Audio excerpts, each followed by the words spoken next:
Sejumlah perusahaan startup ramai mengumumkan pemutusan hubungan kerja alias PHK secara massal kepada karyawan.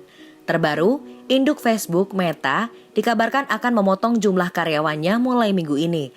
Tentunya mengikuti jejak Twitter yang sudah duluan melakukan PHK pegawai.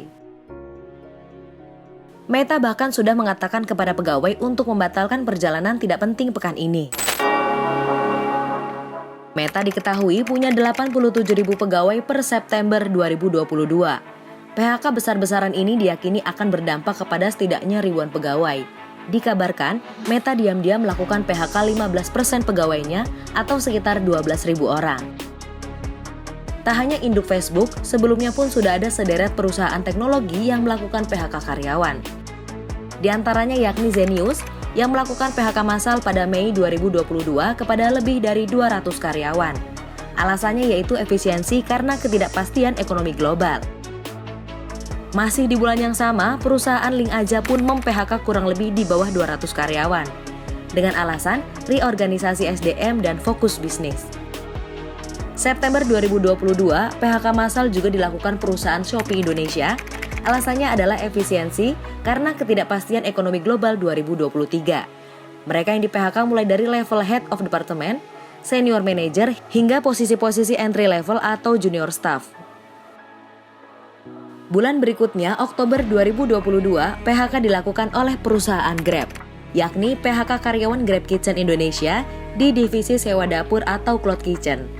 Alasannya karena sudah 4 tahun beroperasi, pertumbuhan bisnis tidak konsisten. Petinggi grup Northstar yang juga menyuntikkan dana di sejumlah perusahaan startup, Patrick Walujo menyebut perusahaan startup memang harus survive di masa sekarang, sebab kini pendanaan pun sedang sulit. Salah satu cara agar dapat survive, kata Patrick, yakni dengan melakukan PHK terhadap sejumlah karyawan. Hal itu dilakukan demi penghematan perusahaan. Sementara menurut Direktur Eksekutif Indef, Tauhid Ahmad, ketidakpastian ekonomi global memang akan memaksa perusahaan teknologi tersebut melakukan efisiensi. Nah, kenapa mereka melakukan itu? Pertama yang pertama adalah ini kan ada proses di manajemen internal itu mulai dilakukan assessment terkait dengan katakanlah mana yang paling memberikan kontribusi dari sekian bisnisnya Facebook dan WhatsApp begitu. Nah, dilihat kalau saya lihat sih memang terkait dengan prospek ekonomi. Ada yang satu platformnya katakanlah bagus, ada platform yang lain besar begitu. Nah, misalnya misalnya produknya Meta gitu ya.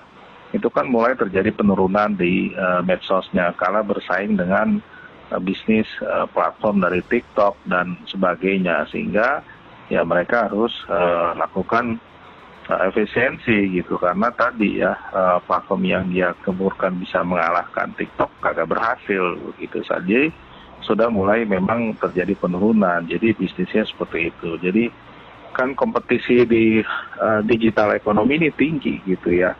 Kalau misalnya berbasisnya kepada video, film, gaming, itu kan seperti itu. Tapi kalau yang berbasis misalnya e-commerce, kemudian transportation, kemudian apalagi ya, berbasis bisnis yang real begitu, itu akan sustain, Mas.